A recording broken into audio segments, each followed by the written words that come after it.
Hi everyone. Today we're talking about homeschooling through life's busy seasons. We all go through times of busyness, and some seasons are busier than others. So today I am going to be sharing some practical tips that you can implement today to help you be prepared when life gets busy.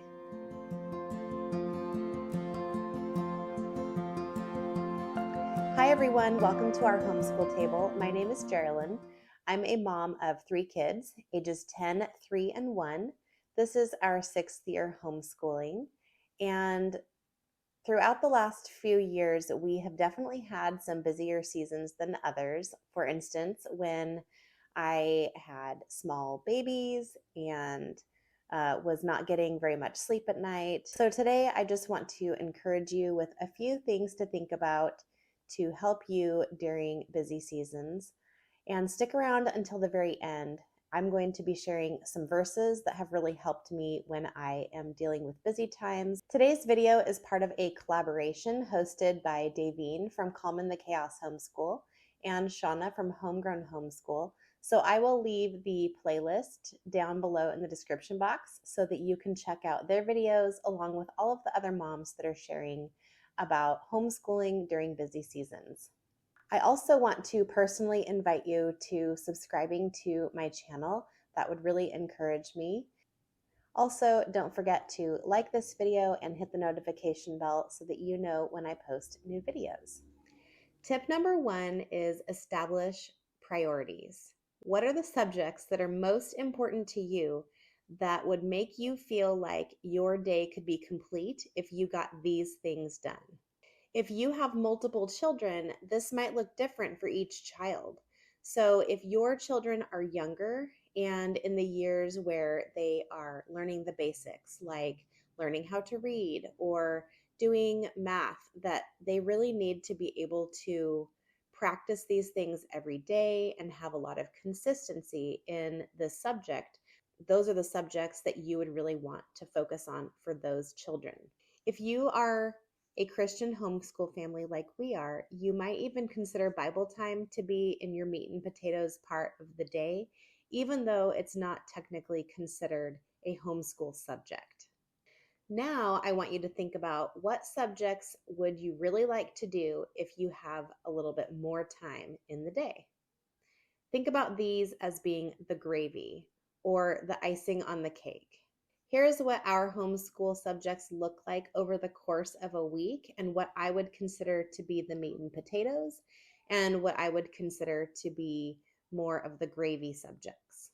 On the meat and potatoes side, I would consider our language arts to be high priority. So this would be things like grammar, reading, copy work, dictation, and written narration. I would also consider math to be on that list. Not only does my daughter do kind of a math warm-up where she practices multiplication and division, but then she also works on her lesson from our main curriculum. The gravy subjects for our homeschool would be things like enrichment, like hymn study, picture and composer study, nature study, and then also subjects like history and literature, including our read alouds, which some people might disagree with me on that, and then also our science curriculum. So go ahead and get a piece of paper out and list out the meat and potatoes subjects and the gravy subjects for your homeschool. Tip number 2 is creating a routine or rhythm for your homeschool day.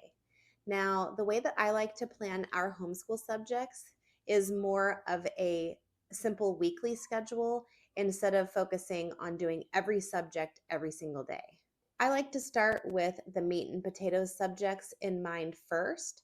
However, I do like to use a Charlotte Mason style of scheduling so that we are doing different types of subjects back to back so that we don't get too tired in one area. So we aren't doing all the reading at once, or we aren't doing all of the writing at once. We kind of go back and forth between different subjects to have a homeschool day that is a little bit less tiring.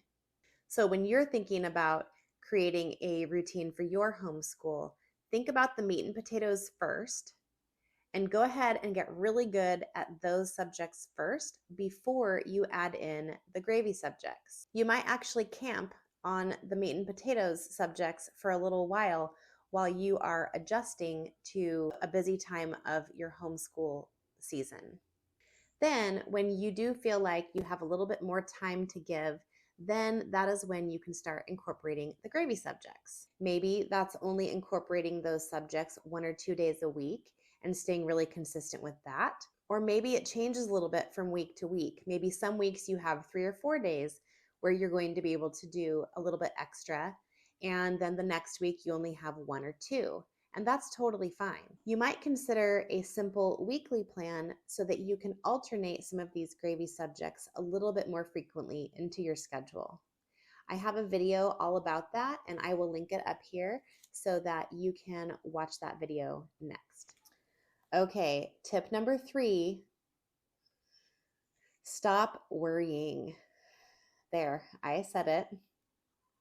Remember, you know your child the very best. You know their interests, you know their challenges, you know the things that really excite them. Focus on the progress that your children are making, not necessarily on a day-to-day basis, but maybe look at the progress over the course of a few weeks or a few months. If you are experiencing a time right now where you need to fit in some other priorities in your life besides homeschooling or next to homeschooling, then you can do that. And here's your permission. If you think that you need permission, I just gave it to you. Please remember that homeschooling allows for adaptability. This is one of the many advantages of homeschooling.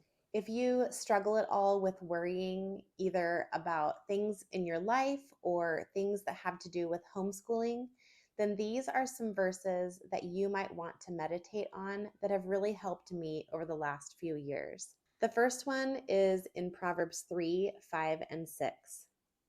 It says, "Trust in the Lord with all your heart, and do not lean on your own understanding. In all your ways acknowledge him, and he will make your paths straight." The next one is from Joshua 1:9, and it says, "Have I not commanded you? Be strong and courageous. Do not be frightened, and do not be dismayed, for the Lord your God is with you wherever you go." In 2 Timothy 1:7, it says, "For God gave us a spirit not of fear, but of power and love and self-control." And last, in Psalm 46:10, it says, "Be still and know that I am God. I will be exalted among the nations. I will be exalted in the earth." If you need some encouragement during a busy season of life, not necessarily with worrying, then here are some other verses that I find very helpful during these busy times. In Matthew 11:28 and 29, it says, "Come to me, all who labor and are heavy laden, and I will give you rest. Take my yoke upon you and learn from me, for I am gentle and lowly in heart, and you will find rest for your souls." In 1 Corinthians 10:31, it says, "So whether you eat or drink or whatever you do, do all to the glory of God." And last, in Matthew 6:33, it says, "But seek first the kingdom of God and his righteousness, and all these things will be added to you." So just to recap, tip number 1 was establishing priorities. Tip number 2 is create a rhythm or routine for your homeschool day. And tip number 3 is to stop worrying. So definitely use some of those verses that I mentioned. If you need a little bit more encouragement throughout the week, I recommend putting those verses on note cards and then hanging them somewhere that you are going to see every single day. So for me, I like to hang verses that I'm trying to remember right above where my coffee pot is, because I know that I will go there every single morning, first thing in the morning. If this video was helpful to you, I would really appreciate if you would hit that like button down below. That would really encourage me. And also don't forget to hit that subscribe button down below. It's a free way to support my channel. Now that you have finished watching this video, you can head down to the description box and click on that collaboration playlist that I linked below so that you can go visit Davine's channel at Calm in the Chaos Homeschool and Shauna from Homegrown Homeschool, see what they have to say about homeschooling during busy seasons, along with all of the other moms that are linked in the playlist. Thank you so much for hanging out with me today at our homeschool table, and we'll see you next time.